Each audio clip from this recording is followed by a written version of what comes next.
پڑھا اعلیٰ حضرت رحمت اللہ تعالیٰ علیہ جب دوسری مرتبہ سفر حج پر تھے، ایک نعت لکھی، وہ سوئے لالہ زار پھرتے ہیں تیرے دن اے بہار پھرتے ہیں۔ یہ پوری نعت ہے اعلیٰ حضرت رحمت اللہ تعالیٰ علیہ نے روضہ رسول پر جا کر کے لکھی۔ دیکھیں ایک بات، پہلا جو آپ حج کیے تھے، اس حج کے بعد دوسرا جب حج کیا آپ نے، پہلے مدینے حاضر ہوئے، پھر اس کے بعد حج کے لیے گئے۔ اسی میں یہ لکھتے ہیں اعلیٰ حضرت، ان کے طفیل حج بھی خدا نے کرا دیے ہیں۔ ایک عاشق کی زبان کیا ہونا چاہیے، دیکھیں، ان کے طفیل حج بھی خدا نے کرا دیے، اصل مراد حاضری اس پاک در کی ہے۔ ہم تو نکلے تھے بارگاہ رسول کی حاضری کے لیے، مولا نے نبی کی برکت سے میرا حج بھی کرا دیا۔ اور آج کے زمانے میں یہ کہتے ہیں حج کر لو، مدینے جانے کی ضرورت نہیں۔ آج بھی نجدی علماء فتویٰ بھی دیتے ہیں مدینہ جانا ضروری نہیں، اور اعلیٰ حضرت کہتے ہیں ان کے طفیل حج بھی خدا نے کرا دی، ہمارا حج بھی ہوا ہے ان کے طفیل۔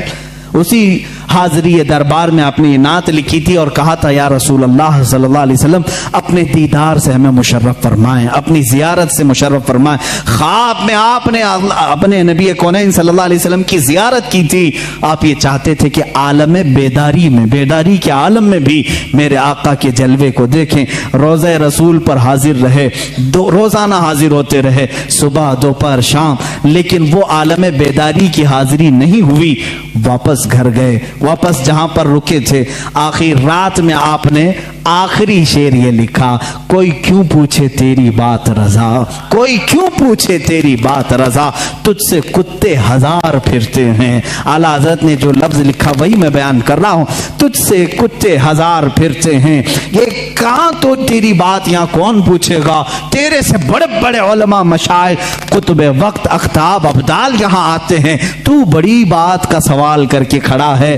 یہ کہہ کر کے دوبارہ آئے روضہ رسول پر، کہتے ہیں اسی وقت اعلیٰ حضرت فاضل بریلوی رحمت اللہ تعالیٰ علیہ نے بیداری کے عالم میں اپنے ماتھے کی آنکھوں سے اپنے حبیب پاک کا جلوہ دیکھا۔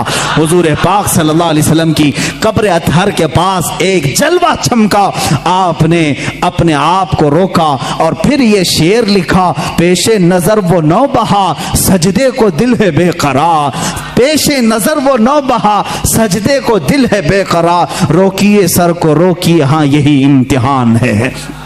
حضور صلی اللہ علیہ وسلم کا جلوہ دکھا دیا گیا، اور جب کوئی شخص کسی سے بہت زیادہ محبت کرتا ہے، وہ چیز سامنے آ جائے تو جھکنے کا دل کرتا ہے۔ اعلیٰ حضرت کی شریعت کو تو دیکھو، لوگ جھوٹے پیروں کے سامنے جھک جاتے ہیں، رکوع کرنا بھی حرام ہے، سجدہ کرنا بھی حرام ہے۔ اعلیٰ حضرت اپنے محبوب اکرم صلی اللہ علیہ وسلم کو عالم بیداری میں دیکھ کر کے کہتے ہیں، دل تو چاہتا تھا کہ سجدہ کر لوں، لیکن شریعت نے حرام قرار دیا ہے، سجدہ ہوگا تو صرف اللہ رب العزت کا ہوگا، اللہ کے علاوہ کسی کا سجدہ نہیں ہوگا۔ اعلیٰ حضرت فرماتے ہیں پیش نظر وہ نو بہا سجدے کو دل ہے بے قرار، روکیے سر کو روکیے ہاں یہی امتحان ہے۔ وہ جلوہ رسول دکھا کر تمہارا امتحان لیا جا رہا ہے، کہیں احمد رضا جلوہ رسول دیکھ کر بہک تو نہیں جائے گا کہ سجدہ کر لے گا اور شرک کر لے گا، حرام کر لے گا، نہیں۔ اعلیٰ حضرت اس وقت بھی ڈٹے رہے، ثبات و استقامت کے پہاڑ بنے رہے،